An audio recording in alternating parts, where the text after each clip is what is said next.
ወይ ፈጣሪው ትግስቱ ስጠይ። ተጋደሉ ቤተሰብ ወንድም ለወንድም እህት ለእህት ተጋጩ ተባሉ። አሳዛኝ ወላሂ። ይሄ ነገር በጣም አስጠሊጥ፣ በሚዲያ የማይለቀቅ ተግባር ነው።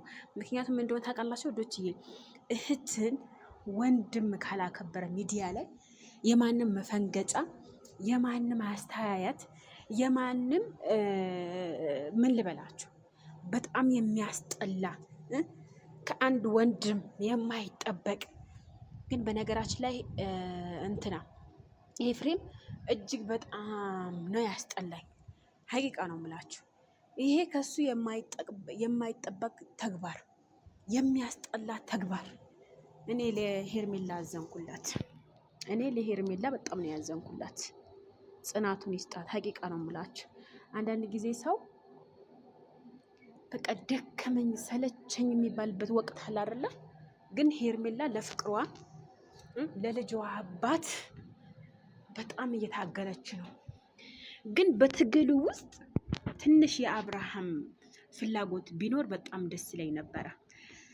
እዚህ ጋር አሁን መታ ስታቅፈው፣ ሄርሜላ መታ ስታቅፈው ሩታ እየከለከለቻት ነበረ። በነገራችን ላይ እኔ ያልገባኝ ነገር ማለት ነው፣ በቃ ለምን ሁለቴ ቆርጣችሁ አታካፈሉትም?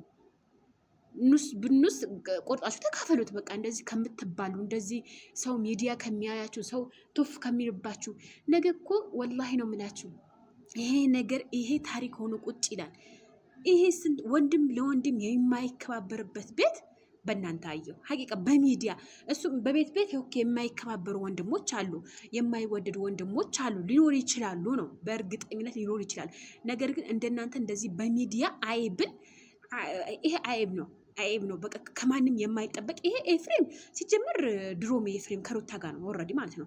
ኤፍሬም ወንድሙን ያጠቃ በግድ ከሩታ ጋር ኖር እያለው ያለው ወንድም ነው። ግን ብዙዬ ማለት ነው ወላሂ ከሱ 10 እንጨት የምትሻዩ አንቺ ነበርሽ። አንቺም ደግሞ ሚዲያ ላይ እንደዚህ አይነት ነገር መልቀቅ አልነበረባችሁም። እንደዚህ ታሪክ እኔ የምላችሁ ቆይ ለመስተካከል ከፈለጋችሁ እውነት በሚዲያ ለምን ታስተካክሉታላችሁ? እውነት ከሆነ ታሪኩ እኮ ማለት ነው በእርግጠኝነት በሚዲያ አይደለም መስተካከል ያለበት። እስኪ ከኔ ጋር የምትሆኑ ላይክ፣ ሼር፣ ሰብስክራይብ ያደርጋችሁ ማለት ነው። አስተያየታችሁም ደግሞ ከታች ላይ ጻፉልኝ፣ ኮሜንት ስር ጻፉልኝ። ሀሳባችሁ ለኔ በጣም ጠቃሚ ነው ለኔ ማለት ነውና ከእናንተ ልማር። ትክክል ከሆን ትክክል ካልሆን ትክክል አይደለሽም። በሚዲያ ወንድምና እህት ሲጣላ፣ ወንድም ለወንድም እንደዚህ ሲጋጭ ሲወጣ አይደብርም? በጣም ነው የሚያሳፍረው። ሀቂቃ ይሄ ቪዲዮ መለቀቅ አልነበረበትም። እንደዚህ ሆናችሁ፣ እንደዚህ ተረብሻችሁ፣ እንደዚህ በቃ ሄርሜላ በበኩሏ ትታገል፣ ተስፋ አትቁረጥ፣ የፈለገችው ነገር ታድርግ። ኦኬ በሚዲያ ግን የሰው ልጅ ሚዲያ አይደለም የሚገዛው። እንዲህ ምን ሆናችሁ ነው? ሄርሜላ ደግሞ በጣም ተወደዋለች። አብርሃም በጣም ተወደዋለች። ፍቅራቸው ተገላልጸዋል። የራት ግን ይሄ ሁሉ ነገር የፍቅር ጊዜ ያሳልፈዋል። እንዴት ብለህ ትተወው? ቆይ እኔ አብርሃም እንዴት ብለህ ትተወው? በምን አይነትስ ነው የምትተወው? አልገባኝም ይሄ ነገር ማለት ነው።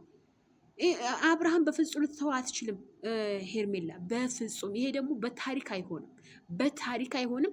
አብረው ሲሆኑ፣ አብረው ሲያድሩ፣ አብረው ልጅ ሲያሳድጉ እናያለን። ሁላችንም እኮ እንኖራለን። የሚሞት ይሞታል፣ የሚኖር ይኖራል። ያያል ይሄ ታሪክ ማለት ነው። ነገር ግን አሁን እዚህ ጋር መታ ስታቅፈው በጣም ነው ሩታ የተሰማት። በጣም ነው ተናደደችው። ይሄን ያክል ያናደድ አይገባም። እንደውም ባለትዳር እኮ አይደለችም ሩታ። ባለትዳር ሳይሆን ነው ከሱ ጋር እየኖረች ያለው። ሀቅ ነው የተናገርኩት፣ ውሸት አልተናገርኩኝም እዚህ ጋር ማለት ነው።